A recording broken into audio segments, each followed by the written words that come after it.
Comment créer une société de marchand de biens? C'est le sujet de la vidéo d'aujourd'hui. On est parti.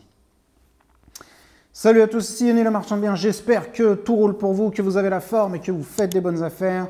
Aujourd'hui, je voudrais vous parler concrètement de comment on déclare une activité de marchand de biens, comment on crée une société de marchand de biens. Ça va être une vidéo très courte, beaucoup plus courte que d'habitude parce qu'elle va tout simplement à l'essentiel. Alors, pour savoir comment on déclare une activité de marchand de biens, il faut se rappeler de la nature de cette activité, c'est-à-dire en quoi ça consiste. Un marchand de biens, c'est un professionnel de l'immobilier qui achète des biens et les revend pour dégager un bénéfice. Donc cet achat-revente, il peut intervenir avec une valorisation entre les deux. Donc ça peut être de la rénovation, ça peut être de la division de bâti, ça peut être de la division foncière. Et c'est pour la valeur que nous allons créer que nous nous faisons rémunérer. Donc en gros, l'activité de marchand de biens, c'est une activité commerciale. En tant que telle, elle doit être déclarée auprès du registre du commerce et des sociétés.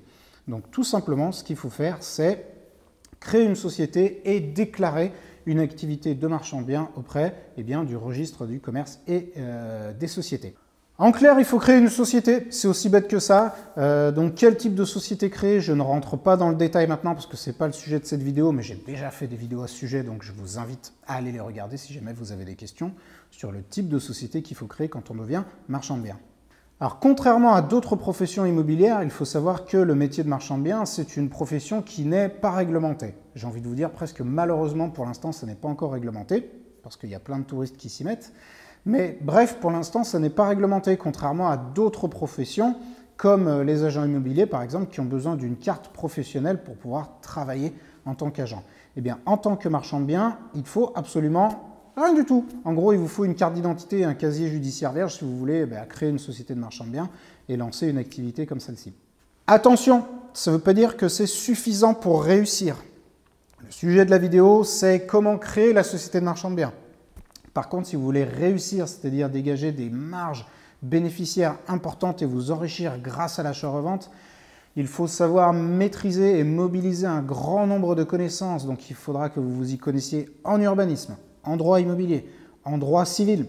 Il faudra que vous vous y connaissiez en commercialisation, en négociation, en aménagement intérieur, en aménagement extérieur, en travaux. Bref, il faut réunir et rassembler un grand nombre de connaissances si on veut réussir dans ce métier. Et plus vous arriverez à rassembler de connaissances, plus vous arriverez à créer des marges qui sont importantes. Si vous voulez devenir marchand de biens à succès et réaliser des grosses marges bénéficiaires, je vous invite à rejoindre mes programmes de formation ou formation en ligne ou formation présentielle dans lesquels je vous livrerai toutes les connaissances dont vous avez besoin pour réussir cette activité. Donc, je vous rappelle que mon organisme de formation a reçu l'agrément Datadox, ce qui veut dire que l'État a vérifié et a approuvé la qualité des programmes de formation que je donne. Si vous voulez en savoir plus, je vous invite à cliquer sur le lien juste en dessous de la vidéo. Vous pourrez avoir accès gratuitement au premier module de mes formations. Et je vous dis à la prochaine.